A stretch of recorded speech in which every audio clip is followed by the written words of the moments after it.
الرجيم بسم الله الرحمن الرحيم قال ألم أقل لك إنك لن تستطيع معي صبرا قال إن سألتك عن شيء بعدها فلا تصاحبني قد بلغت من لدني عذرا فانطلقا حتى إذا أتيا أهل قرية استطعما أهلها فأبوا أن يضيفوهما فوجدا فيها جدارا يريد أن ينقض فأقامه قال لو شئت لاتخذت عليه أجرا قال هذا فراق بيني وبينك سأنبئك بتأويل ما لم تستطيع عليه صبرا أما السفينة فكانت لمساكين يعملون في البحر فأردت أن أعيبها وكان وراءهم ملك يأخذ كل سفينة غصبا وأما الغلام فكان أبواه مؤمنين فخشينا أن يرهقهما طغيانا وكفرا فأردنا أن يبدلهما ربهما خيرا منه زكاة وأقرب رحما وأما الجدار فكان لغلامين يتيمين في المدينة وكان تحته كنز لهما وكان أبوهما صالحا فأراد ربك أن يبلغا أشدهما ويستخرجا كنزهما رحمة من ربك وما فعلته عن أمري ذلك تأويل ما لم تستطع عليه صبرا ويسألونك عن ذي القرنين قل سأتلو عليكم منه ذكرا إنا مكنا له في الأرض وآتيناه من كل شيء سببا فأتبع سببا حتى إذا بلغ مغرب الشمس وجدها تغرب في عين حمئة ووجد عندها قوما قلنا يا ذا القرنين إما أن تعذب وإما أن تتخذ فيهم حسنا قال أما من ظلم فسوف نعذبه ثم يرد إلى ربه فيعذبه عذابا نكرا وأما من آمن وعمل صالحا فله جزاء الحسنى وسنقول له من أمرنا يسرا ثم أتبع سببا حتى إذا بلغ مطلع الشمس وجدها تطلع على قوم لم نجعل لهم من دونها سترا كذلك وقد أحطنا بما لديه خبرا ثم أتبع سببا حتى إذا بلغ بين السدين وجد من دونهما قوما لا يكادون يفقهون قولا قالوا يا ذا القرنين إن يأجوج ومأجوج يفسدون في الأرض فهل نجعل لك خرجا على أن تجعل بيننا وبينهم سدا قال ما مكنني فيه ربي خير فأعينوني بقوة أجعل بينكم وبينهم ردما آتوني زبر الحديد حتى إذا ساوى بين الصدفين قال انفخوا حتى إذا جعله نارا قال آتوني أفرغ عليه قطرا فما استطاعوا أن يظهروه وما استطاعوا له نقبا قال هذا رحمة من ربي فإذا جاء وعد ربي جعله دكا وكان وعد ربي حقا وتركنا بعضهم يومئذ يموج في بعض ونفخ في الصور فجمعناهم جمعا وعرضنا جهنم يومئذ للكافرين عرضا للذين كانت أعينهم في غطاء عن ذكري وكانوا لا يستطيعون سمعا أفحسب الذين كفروا أن يتخذوا عبادي من دوني أولياء إنا أعتدنا جهنم للكافرين نزلا قل هل ننبئكم بالأخسرين أعمالا الذين ضل سعيهم في الحياة الدنيا وهم يحسبون أنهم يحسنون صنعا أولئك الذين كفروا بآيات ربهم ولقائه فحبطت أعمالهم فلا نقيم لهم يوم القيامة وزنا ذلك جزاؤهم جهنم بما كفروا واتخذوا آياتي ورسلي هزوا إن الذين آمنوا وعملوا الصالحات كانت لهم جنات الفردوس نزلا خالدين فيها لا يبغون عنها حولا قل لو كان البحر مدادا لكلمات ربي لنفد البحر قبل أن تنفذ كلمات ربي ولو جئنا بمثله مددا قل إنما أنا بشر مثلكم يوحى إلي أنما إلهكم إله واحد فمن كان يرجو لقاء ربه فليعمل عملا صالحا ولا يشرك بعبادة ربه أحدا بسم الله الرحمن الرحيم كافها يا عين صاد ذكر رحمة ربك عبده زكريا إذ نادى ربه نداء خفيا قال رب إني وهن العظم مني واشتعل الرأس شيبا ولم أكن بدعائك ربي شقيا وإني خفت الموالي من ورائي وكانت امرأتي عاقرا فهب لي من لدنك وليا يرثني ويرث من آل يعقوب واجعله ربي رضيا يا زكريا إنا نبشرك بغلام اسمه يحيى لم نجعل له من قبل سميا قال رب أنى يكون لي غلام وكانت امرأتي عاقرا وقد بلغت من الكبر عتيا قال كذلك قال ربك هو علي هين وقد خلقتك من قبل ولم تك شيئا قال رب اجعل لي آية قال آيتك ألا تكلم الناس 3 ليال سويا فخرج على قومه من المحراب فأوحى إليهم أن سبحوا بكرة وعشيا يا يحيى خذ الكتاب بقوة وآتيناه الحكم صبيا وحنانا من لدنا زكاة وكان تقيا وبرا بوالديه ولم يكن جبارا عسيا وسلام عليه يوم ولد ويوم يموت ويوم يبعث حيا واذكر في الكتاب مريم إذ انتبذت من أهلها مكانا شرقيا فاتخذت من دونهم حجابا فأرسلنا إليها روحنا فتمثل لها بشرا سويا قالت إني أعوذ بالرحمن منك إن كنت تقيا قال إنما أنا رسول ربك لأهب لك غلاما زكيا قالت أنى يكون لي غلام ولم يمسسني بشر ولم أك بغيا قال كذلك قال ربك هو علي هين ولنجعله آية للناس ورحمة منا وكان أمرا مقضيا فحملته فانتبذت به مكانا قصيا فأجاءها المخاض إلى جذع النخلة قالت يا ليتني مت قبل هذا وكنت نسيا منسيا فناداها من تحتها ألا تحزني قد جعل ربك تحتك سريا وهزي إليك بجذع النخلة تساقط عليك رطبا جنيا فكلي واشربي وقري عينا فإما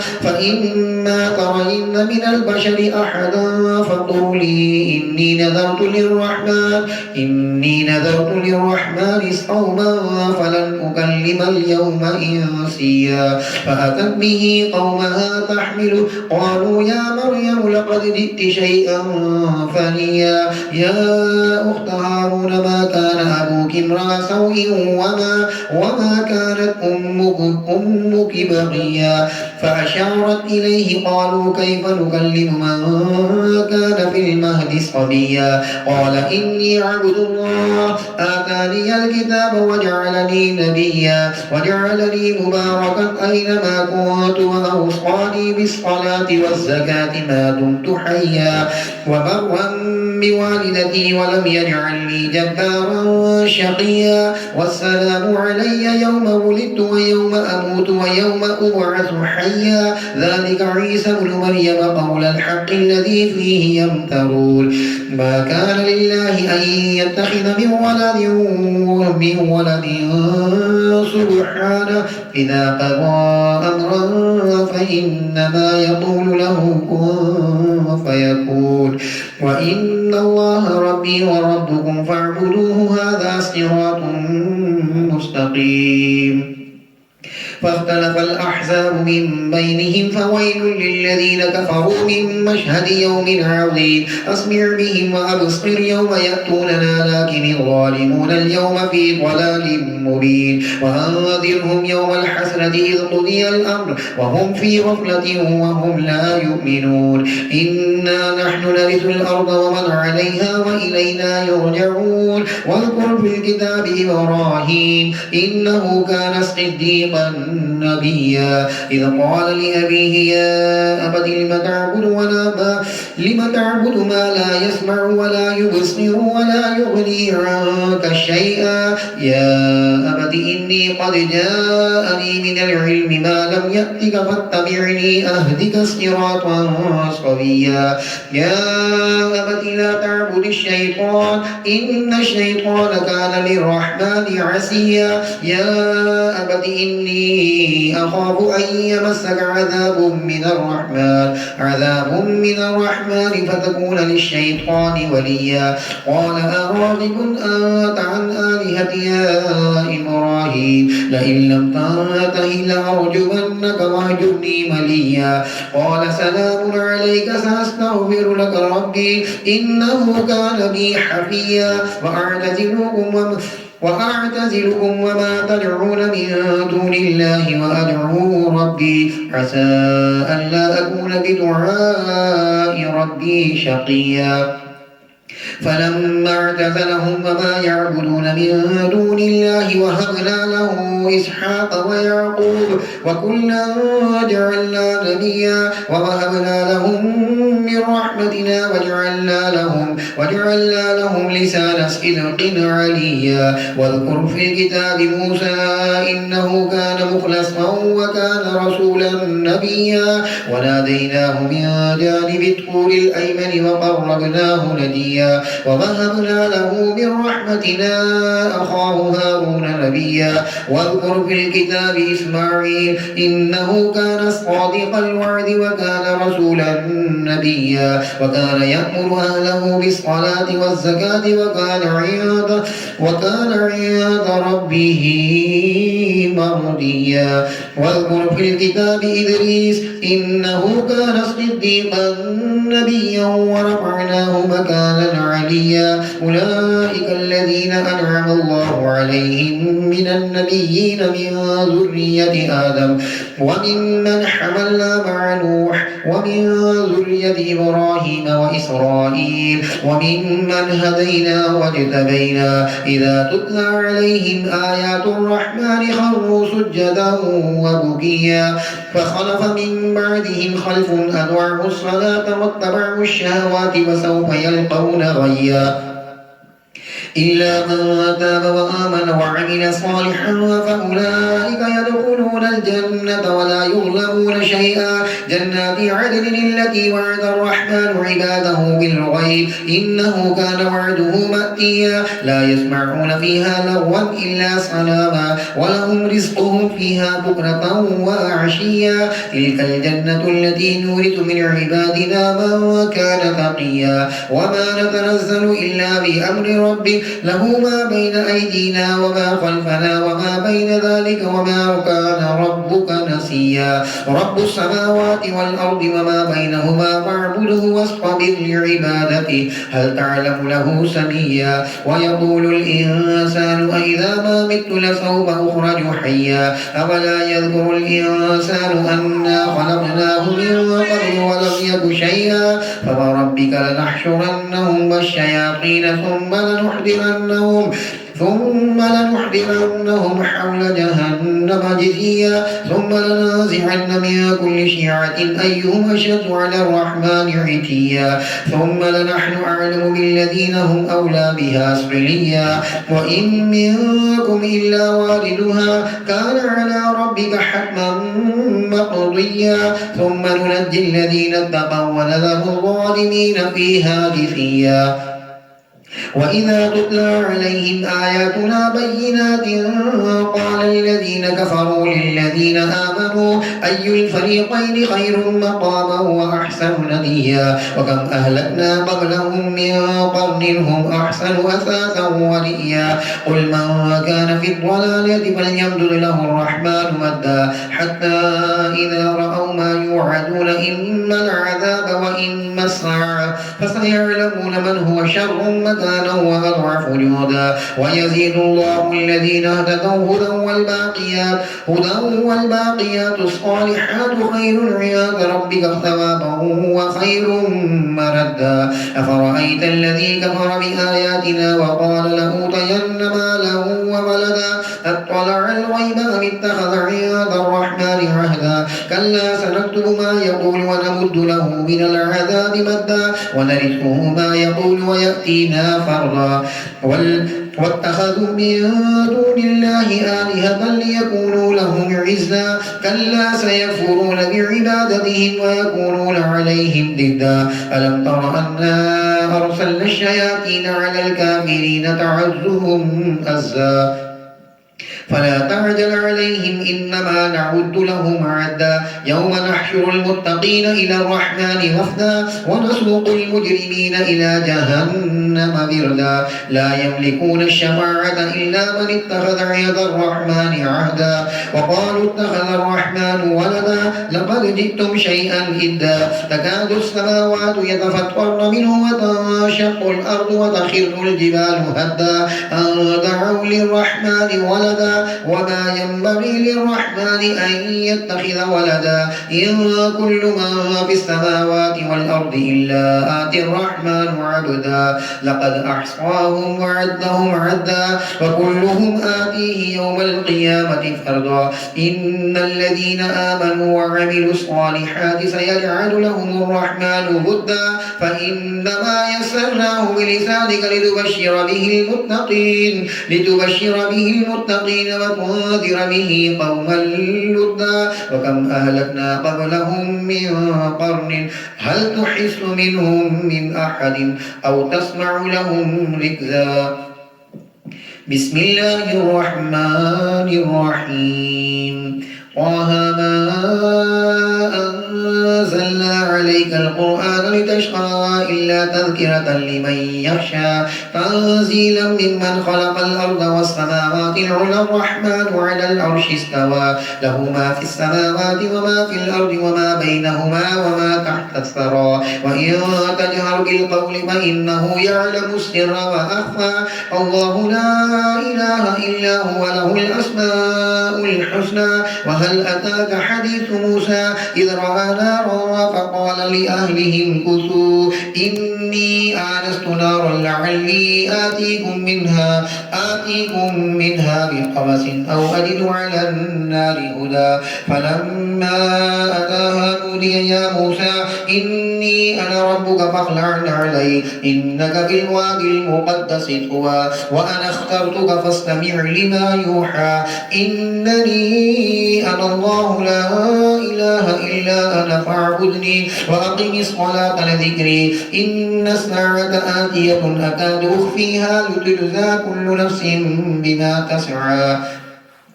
فلا يصدنك عنها من لا يؤمن بها واتبع هواه فترضى وما تلك بيمينك يا موسى قال هي عصاي أتوكأ عليها وأهش بها على غنمي ولي فيها مآرب أخرى قال ألقها يا موسى فألقاها فإذا هي حية تسعى قال خذها ولا تخف سنعيدها سيرتها الأولى واضمم يدك إلى جناحك تخرج بيضاء من غير سوء آية أخرى لنريك من آياتنا الكبرى اذهب إلى فرعون إنه طغى قال رب اشرح لي صدري ويسر لي أمري واحلل عقدة من لساني يفقهوا قولي واجعل لي وزيرا من أهلي هارون أخي اشدد به أزري وأشركه في أمري كي نسبحك كثيرا ونذكرك كثيرا إنك كنت بنا بصيرا قال قد أوتيت سؤلك يا موسى ولقد مننا عليك مرة أخرى إذ أوحينا إلى أمك ما يوحى أن اقذفيه في التابوت فاقذفيه فليلقه اليم بالساحل فليلقه اليم بالساحل يأخذه عدو لي وعدو له وألقيت عليك محبة مني ولتصنع على عيني إذ تمشي أختك فتقول هل أدلكم على من يكفله فرجعناك إلى أمك كي تقر عينها ولا تحزن وقتلت نفسا فنجيناك من الغم ففتناك فتونا فلبثت سنين في أهل مدينة ثم جئت على قدري يا موسى واصطنعتك لنفسي اذهب أنت وأخوك بآياتي ولا تنيا في ذكري اذهبا إلى فرعون إنه طغى فقولا له قولا لينا لعله يتذكر أو يخشى قال ربنا إننا نخاف أن يفرط علينا أو أن يطغى قال لا تخافا إنني معكما أسمع وأرى فأتياه فقولا إنا رسولا ربك فارسل معنا بني إسرائيل ولا تعذبهم قد جئناك بآية من ربك والسلام على من اتبع الهدى إنا قد أوحي إلينا أن العذاب على من كذب وتولى قال فمن ربكما يا موسى قال ربنا الذي أعطى كل شيء خلقه ثم هدى قال فما بال القرون الأولى قال علمها عند ربي في كتاب لا يضل ربي ولا ينسى الذي جعل لكم الأرض مهدا وسلك لكم فيها سبلا وأنزل من السماء ماء فأخرجنا به أزواجا من نبات شتى كلوا وارعوا أنعامكم إن في ذلك لآيات لأولي النهى منها خلقناكم وفيها نعيدكم ومنها نخرجكم تارة أخرى ولقد أريناه آياتنا كلها فكذب وأبى قال أجئتنا لتخرجنا من أرضنا بسحرك يا موسى فلنأتينك بسحر مثله فاجعل بيننا وبينك موعدا لا نخلفه نحن ولا أنت مكانا سوى قال موعدكم يوم الزينة وأن يحشر الناس ضحى فتولى فرعون فجمع كيده ثم أتى قال لهم موسى ويلكم لا تفتروا على الله كذبا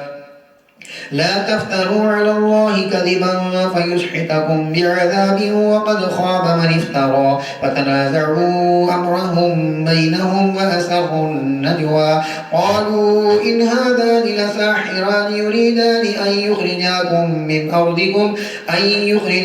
من أرضكم بسحرهما ويذهبا بطريقتكم المثلى فأجمعوا كيدكم ثم أتوا صفا وقد أفلح اليوم من استعلى قالوا يا موسى إما أن تلقي وإما أن نكون أول من ألقى قال بل ألقوا فإذا حبالهم وعصيهم يخيل إليه من سحرهم أنها تسعى فأوجس في نفسه خيفة موسى قلنا لا تخف إنك أنت الأعلى وألق ما في يمينك تلقف ما صنعوا إنما صنعوا كيد ساحر ولا يفلح الساحر حيث أتى فألقي السحرة سجدا قالوا آمنا برب هارون وموسى قال آمنتم له قبل أن آذن لكم إنه لكبيركم الذي علمكم السحر فلأقطعن أيديكم وأرجلكم من خلاف ولأصلبنكم في جذوع النخل ولتعلمن أينا أشد عذابا وأبقى قالوا لن نؤثرك على ما جاءنا من البينات والذي فطرنا فاقض ما أنت قاض إنما تقضي هذه الحياة الدنيا إنا آمنا بربنا ليغفر لنا خطايانا وما أكرهتنا عليه من السحر والله خير وأبقى إنه من يأتي ربه مجرما فإن له جهنم لا يموت فيها ولا يحيا ومن يأته مؤمنا قد عمل الصالحات فأولئك لهم الدرجات العلى جنات عدن تجري من تحتها الأنهار خالدين فيها وذلك جزاء من تزكى ولقد أوحينا إلى موسى أن أسر بعبادي فاضرب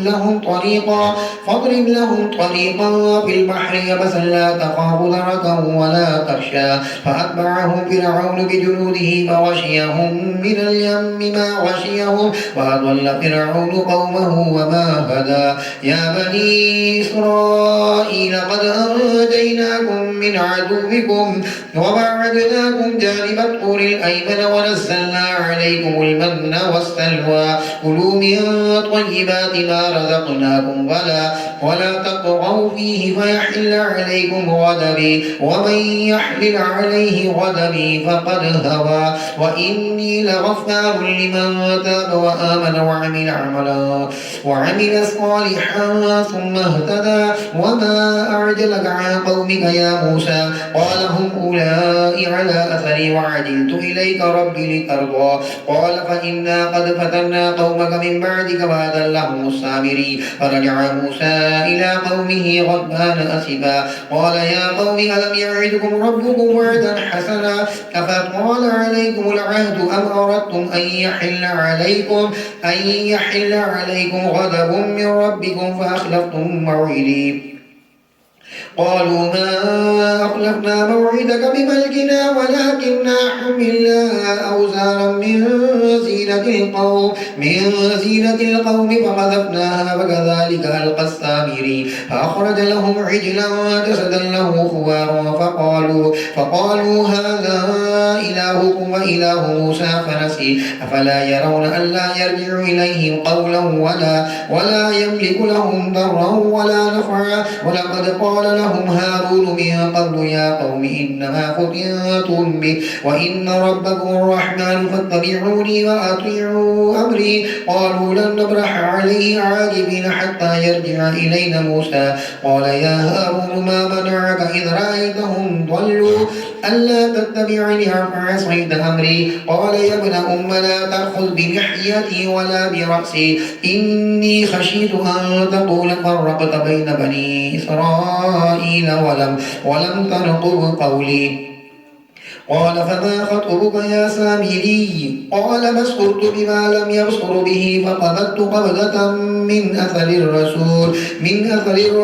فنبذتها وكذلك سولت لي نفسي قال فاذهب فإن لك في الحياة أن تقول لا مساس وإن لك موعدا لن تخلفه وانظر إلى إلهك الذي ظلت عليه عاكفا لنحرقنه ثم لننسفنه في اليم نسفا إنما إلهكم الله الذي لا إله إلا هو وسع كل شيء علما كذلك نقص عليك من أنباء ما قد سبق وقد آتيناك من لدنا ذكرا من أعرض عنه فإنه يحمل يوم القيامة وزرا خالدين فيه وساء لهم يوم القيامة حملا يوم ينفخ في الصور ونحشر المجرمين يومئذ زرقا يتخافتون بينهم إن لبثتم إلا عشرا نحن أعلم بما يقولون إذ يقول أمثلهم طريقة إن لبثتم إلا يوما ويسألونك عن الجبال فقل ينسفها ربي نسفا فيذروها قاعا صفصفا لا ترى فيها عوجا ولا أمتا يومئذ يتبعون الداعي لا عوج له وخشعت الأصوات للرحمن فلا تسمع إلا همسا يومئذ لا تنفع الشفاعة إلا من أذن له الرحمن ورضي له قولا يعلم ما بين أيديهم وما خلفهم ولا يحيطون به علما وعنت الوجوه للحي القيوم وقد خاب من حمل ظلما ومن يعمل من الصالحات وهو مؤمن فلا يخاف ظلما ولا هدما وكذلك أنزلناه قرآنا عربيا وصرفنا فيه من الوعيد لعلهم يتقون أو يحدث لهم ذكرا فتعالى الله الملك الحق ولا تعجل بالقرآن من قبل أن يقضى إليك وحيه وقل رب زدني علما ولقد عهدنا إلى آدم من قبل فنسي ولم نجد له عزما وإذ قلنا للملائكة اسجدوا لآدم فسجدوا إلا إبليس أبى فقلنا يا آدم إن هذا عدو لك ولزوجك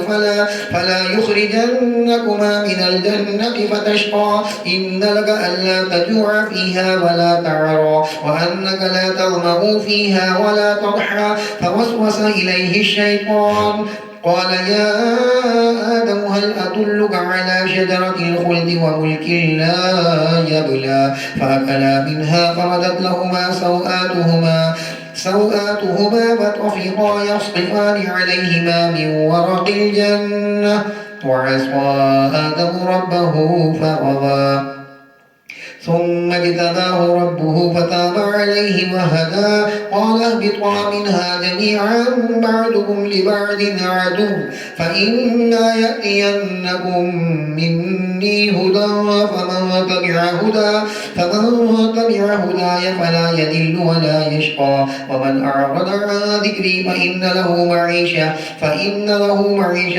ضنكا ونحشره يوم القيامة أعمى قال رب لم حشرتني أعمى وقد كنت بصيرا قال كذلك أتتك آياتنا فنسيتها وكذلك اليوم تنسى وكذلك نجزي من أسرف ولم يؤمن بآيات ربه ولعذاب الآخرة أشد وأبقى أفلم يهد لهم كم أهلكنا قبلهم من القرون يمشون في مساكنهم إن في ذلك لآيات لأولي النهى ولولا كلمة سبقت من ربك لكان لزاما وأجل مسمى فاصبر على ما يقولون وسبح بحمد ربك قبل طلوع الشمس وقبل غروبها ومن آناء الليل فسبح وأطراف النهار لعلك ترضى ولا تمدن عينيك إلى ما متعنا به أزواجا منهم زهرة الحياة الدنيا لنفتنهم فيه ورزق ربك خير وأبقى وأمر أهلك بالصلاة واصطبر عليها لا نسألك رزقا نحن نرزقك والعاقبة للتقوى وقالوا لولا يأتينا بآية من ربه أولم تأتهم بينة ما في الصحف الأولى ولو أنا أهلكناهم بعذاب من قبله لقالوا ربنا لولا أرسلت إلينا رسولا فنتبع آياتك من قبل أن نذل ونخزى قل كل متربص فتربصوا فستعلمون من أصحاب الصراط السوي ومن اهتدى آمنت بالله صدق